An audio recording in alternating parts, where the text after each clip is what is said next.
Yeah, thank you, Anthony and Randy. I learned quite a bit from listening to both of you. It was very interesting for me.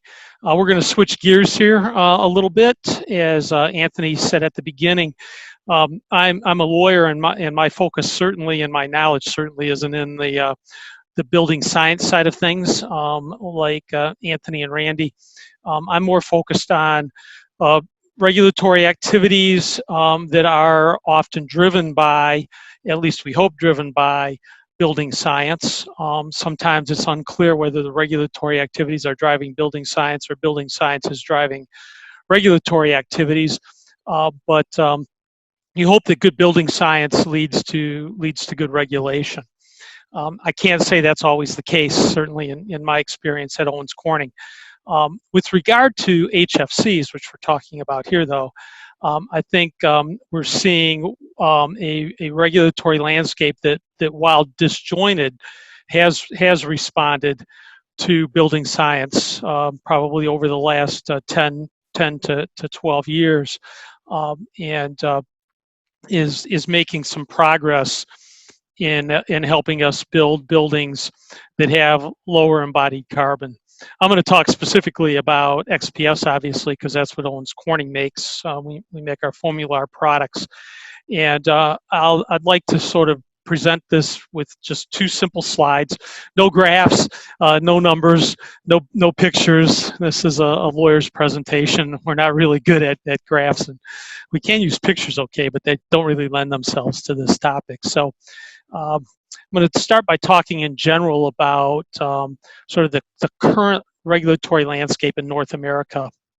I think both Anthony and Randy mentioned a little bit about Europe, and I can say Europe is very different in its foam plastic insulation requirements and regulations, and it's been very different for at least 20 years. So it's very hard to compare the two, and I think it's problematic and has proved problematic at times when people compare the two and don't understand those differences.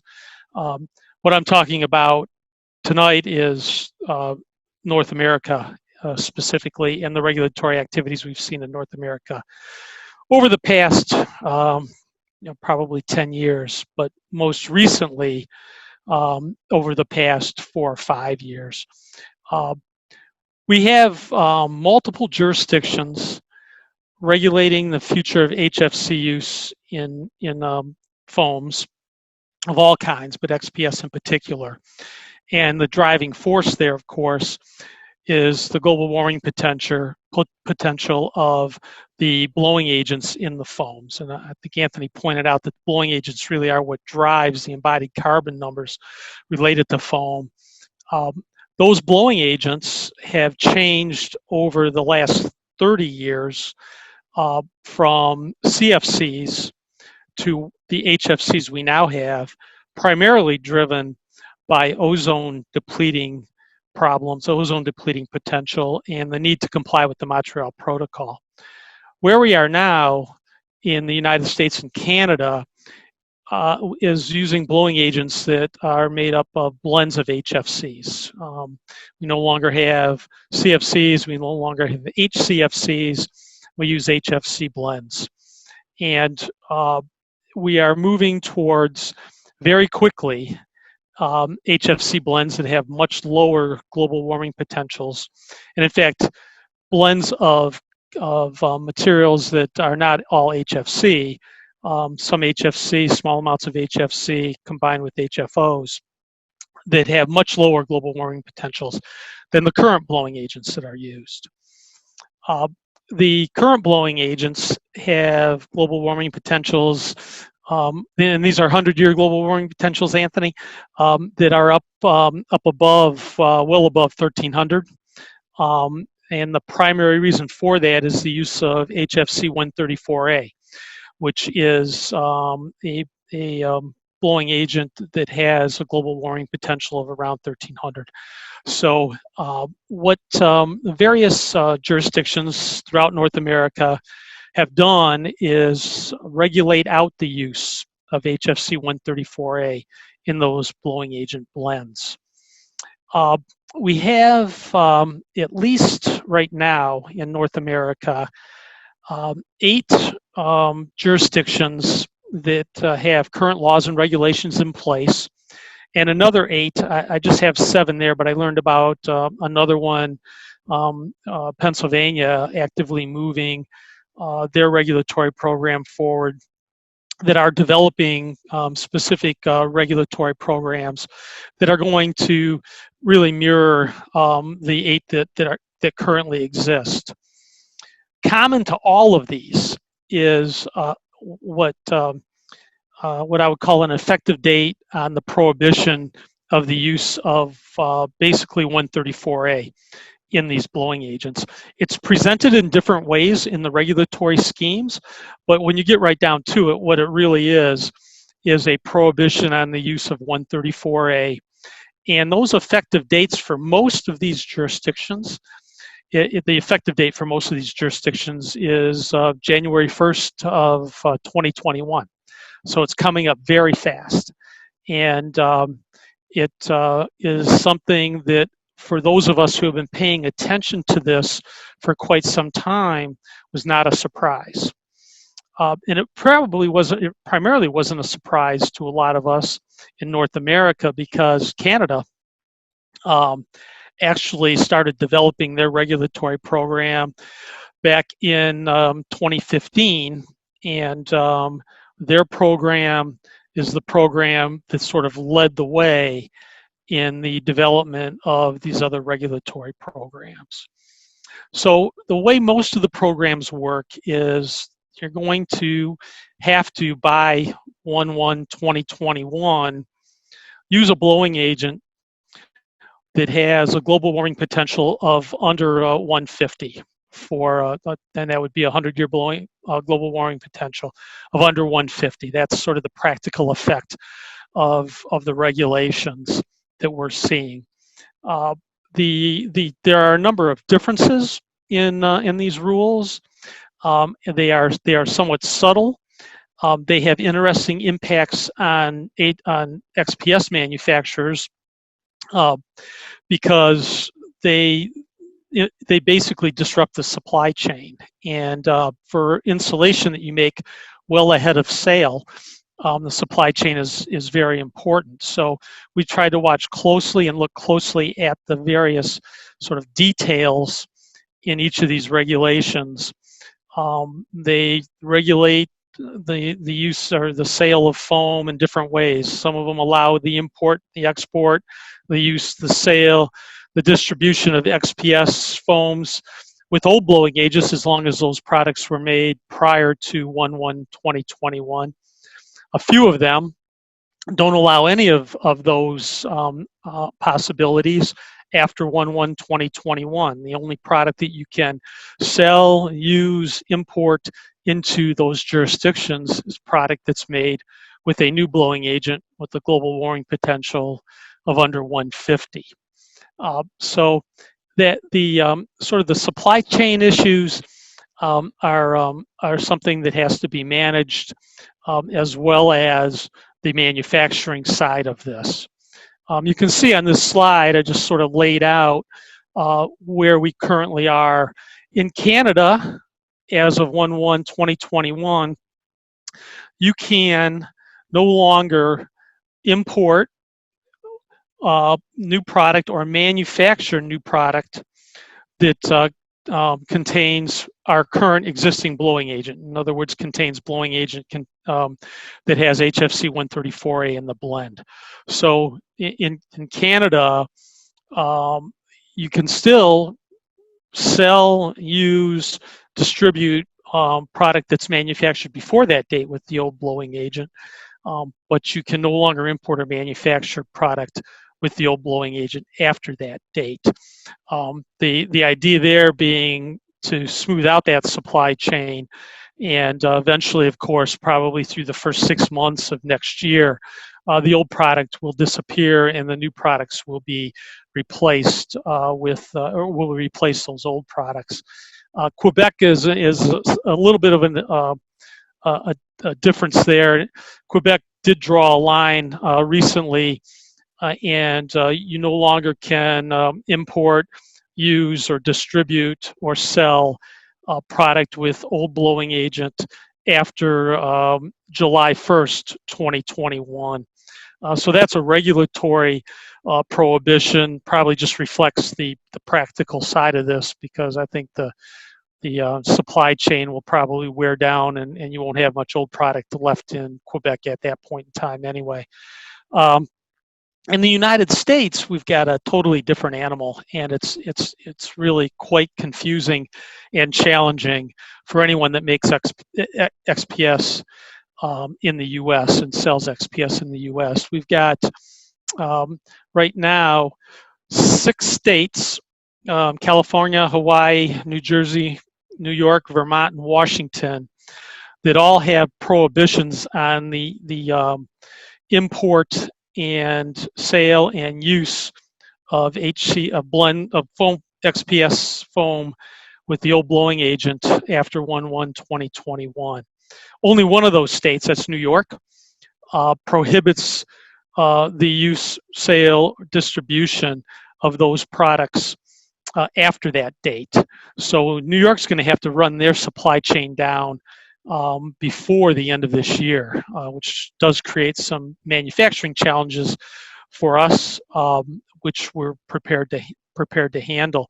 But we've also got another 8 states: Delaware, Colorado, Maryland, Connecticut, Massachusetts, Maine, and Oregon, and recently Pennsylvania, which I didn't get on this slide, that are actively developing laws and regulations which will be very similar to the states that have current laws and regulations on the books. We may have different effective dates for those various states. Really depends on how those regulations develop and the timing of those. I can say this: COVID has slowed those regulatory developments down somewhat, as COVID has slowed everything down. But it's interesting that we're still seeing a fair bit of activity, especially in some jurisdictions. Colorado is one that's moving things very quickly. Massachusetts is moving things very quickly. So I think that we will see maybe 2 or 3 more states that are going to have an effective date of 1/1/2021. And we just have to be prepared for that and make sure we've got the manufacturing capacity to be able to respond to the marketplace on those by that date. One other very interesting development, and this has really surprisingly also picked up some speed despite COVID, and that's at the U.S. federal level. There is a statute. The current name of that statute is the American Innovation and Manufacturing Act, AIM, which is both the House and the Senate, very much the same language. It's focusing on an HFC phase down, and that phase down at the federal level would be nationwide in the United States, and it essentially would reduce in a step down fashion, much like what happened with ozone depleting substances, the ability to manufacture and import HFCs. And it's a fairly complex process, statutory language right now, but most of the companies that have dealt with the ozone depleting potential chemicals are also dealing with HFCs, so got some experience here. The problem that Owens Corning sees with this statute is the time frame for this phase down is extended out a long period of time. It goes all the way out to 2034, and at the same time, we're still dealing with laws and regulations that are being developed in the various states that require us to move much, much faster than that. So we're trying to work with Congress to find a way to reconcile those differences. The AIM Act also has a provision in it right now that would allow US EPA to regulate sector by sector much faster than the phase down process, the use of HFCs. So we're working with Congress to see what happens there. It's a good possibility, actually, that we will see a statute passed in some form before the November elections, which we really didn't think was going to be the case maybe a couple of months ago. So that's something for, I think, everyone to keep an eye on. And now if I can just figure out how to get to my next slide without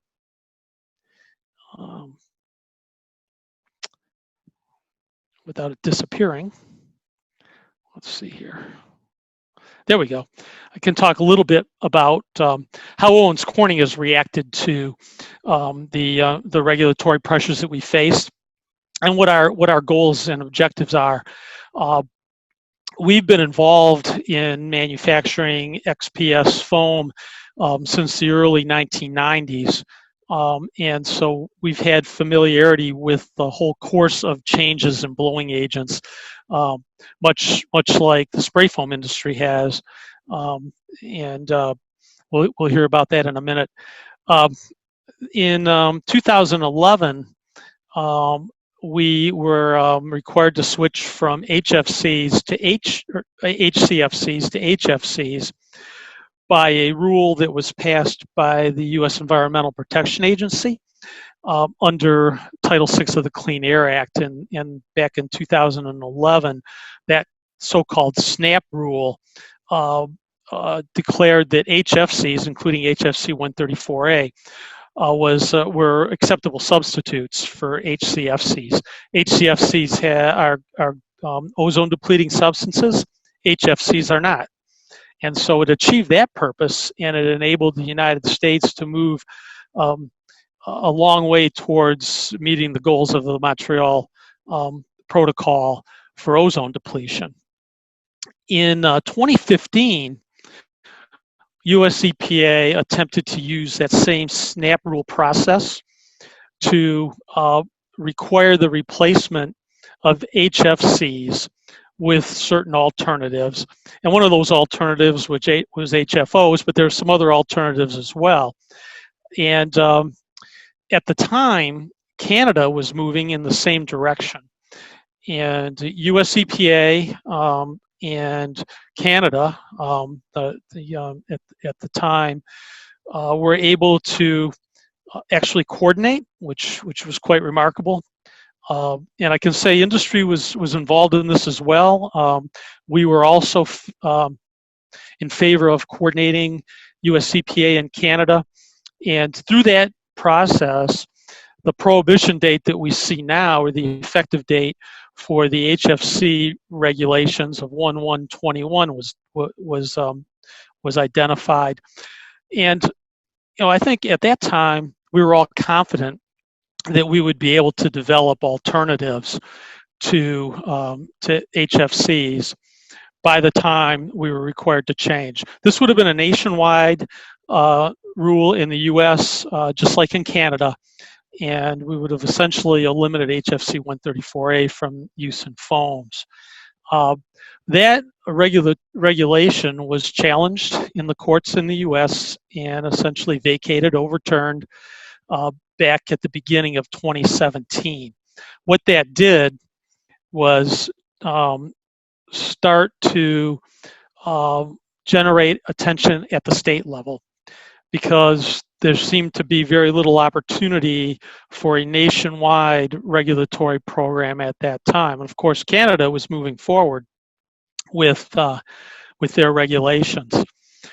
we began our research in new blowing agent development program back around 2015, anticipating that we were going to need to have an alternative in place by 2021.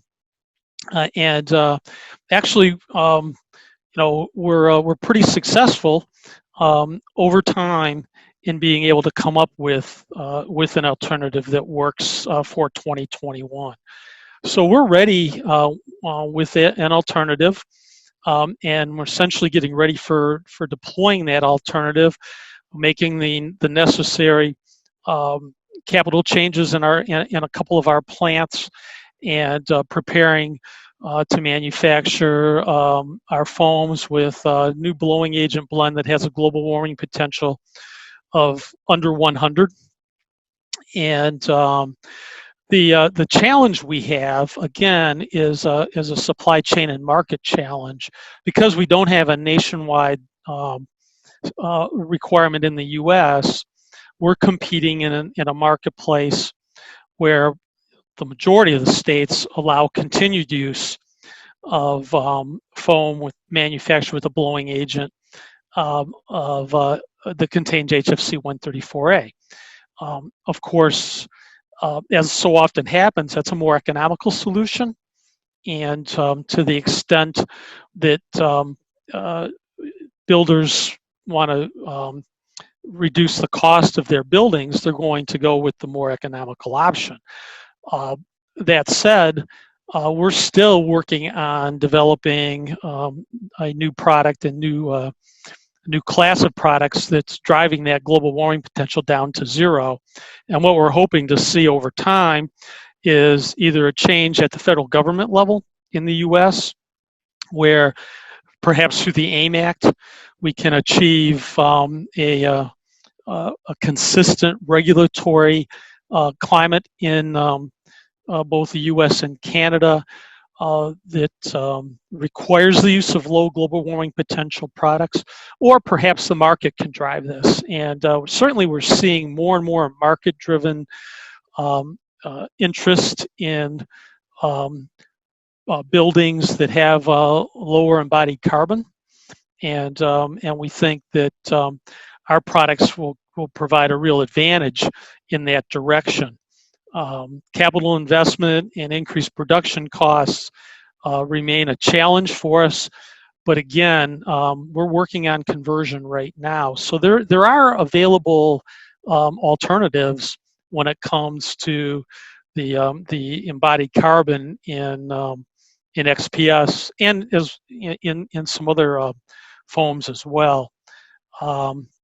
Our deployment is really focused right now on those states and in Canada that require and will require the new blowing agent, new product made with the new blowing agents. But we're looking forward to converting the rest of our plants. One of the big reasons for this is we have a stated public goal of a 50% reduction in our emissions, step 1 and step 2 emissions of CO2 equivalents. And as Anthony started out this whole presentation talking about the significance of these blowing agents from a global warming potential standpoint, this would be really, really big for Owens Corning. In order to achieve this goal, I think we really believe that we're going to have to get down to a global warming potential of zero in these foam products, and we really believe we can do it. So we're pretty excited about looking into the future, but we're also hoping to get some regulatory help so that we can kind of level the playing field. In the meantime, we're ready to go into the States and Canada with our new product on 1/1/2021. So that's a pretty quick rundown of the regulatory status that's out there right now, some of the challenges we're facing, and how we've approached those challenges. I'm happy to take any questions in the 5 minutes that I have left from anyone. So I don't know if there are any questions. Question from Michaela Balkova. Michaela, can you unmute yourself and ask? Hi, Paul. Thank you for the presentation. I was just wondering, because you were talking a lot about like how much it costs and what the capital investment is. I was wondering if you are thinking about cooperating with some of the companies like Solstice that are making the HFO agent to kind of cooperate with them to integrate it in your product and maybe then push the GWP lower before the 2030. Well, we've certainly been working with the chemical industry a lot to try to come up with solutions that work in our system, and so we have cooperated together quite closely to do that, and I think we'll continue to do that. over time. That's really how we got to this solution. Was working with the HFO manufacturers to be able to get to this point. But I see a lot of opportunity, as do they, for continuing that kind of product development. With our 2030 goal, I think it's going to be essential that we do find some. It will be essential for us to find some further reductions in global warming potential. So hopefully that answered the question. There was a question earlier about HFOs and fire. And I'm happy to sort of answer that as well, because certainly when you make a change like this, it's not just about reducing the global warming potential of your product or just maintaining the R value of your product, which is, of course, the sort of the ultimate challenge for all of us, is making sure that we can continue to meet the R value requirements that are built into building codes. There's another element there that I really didn't talk about, but that's really important. In addition to R value, though, you've got other mechanical properties that need to be met, including moisture permanence and also fire. What we're seeing with the HFOs is fire performance that's close to the equivalent of our products that are made with HFC 134A, but not identical. And so right now we do recommend, in fact, we require that our foam products, and you guys who are in the building industry probably know this, in virtually not all applications, but almost all applications for our XPS foam, that the foams be covered with a fire barrier, at least a 15-minute fire barrier, and that's also required by a lot of codes, especially if you're using XPS in a living space. In spaces that are not necessarily occupied spaces, maybe garages, crawl spaces, you can use foams that without that fire barrier, but we don't recommend it. And so for us, the difference in fire performance is not that significant, because our view is you need to be covering these foams with a fire barrier anyway. So hopefully that answers that question. Any other questions? No, I don't see any other questions. Okay. We can move on to the next presenter. Thank you. Sure. Thank you so much. That was great.